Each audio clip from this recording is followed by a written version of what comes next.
আজকে চলে এসেছি একদম একটা নতুন রেসিপি নিয়ে। আজকে রান্না করব চিংড়ি মাছের ভর্তা। তার জন্য একদম যে ছোট ছোট চিংড়ি মাছগুলো হয় সেগুলো খুব ভালো করে পরিষ্কার করে বেছে ধুয়ে রেডি করে নিয়েছি। আর নিয়েছি মিডিয়াম সাইজের দুটো পেঁয়াজ, একটা বড় রসুন খোসা ছাড়িয়ে নিয়েছি, দুটো শুকনো লঙ্কা আর 8 থেকে 10টা কাঁচা লঙ্কা নিয়ে নিয়েছি। এখন কড়াইয়ে সর্ষের তেল গরম করে নিয়ে দিয়ে দিলাম পেঁয়াজ কুচি, দিয়ে দিচ্ছি রসুন আর শুকনো লঙ্কা, কাঁচা লঙ্কা দিয়ে খুব ভালো করে সবগুলো ভেজে নিতে হবে। একদম লাল করে ভাজা হয়ে গেছে। এখন চিংড়ি মাছগুলো দিয়ে দেব। চিংড়ি মাছ দিয়ে পরিমাণ মতো নুন আর হলুদ দিয়ে আবারও খুব ভালো করে ভেজে নিতে হবে। দেখো, ভালো করে ভাজা হয়ে যাওয়ার পর নামিয়ে নেব।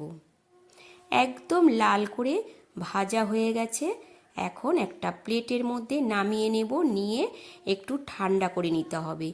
ঠান্ডা করে নিয়ে একটা মিক্সি জারের মধ্যে দিয়ে খুব ভালো করে একটা পেস্ট বানিয়ে নিতে হবে। দেখো, একদম রেডি করে নিয়েছি। একটা প্লেটের মধ্যে নামিয়ে নিলাম, ওপর থেকে দিয়ে দিলাম কাঁচা সর্ষের তেল। তাহলেই আজকে রান্না রেডি হয়ে গেল চিংড়ি মাছের ভর্তা। কেমন লাগলো আজকের এই নতুন রেসিপিটা? বন্ধুরা, তোমরা কিন্তু অবশ্যই জানাবে।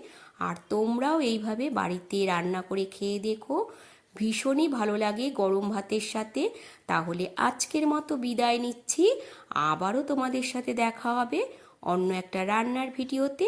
ততক্ষণের জন্য তোমরা ভালো থেকো। টাটা।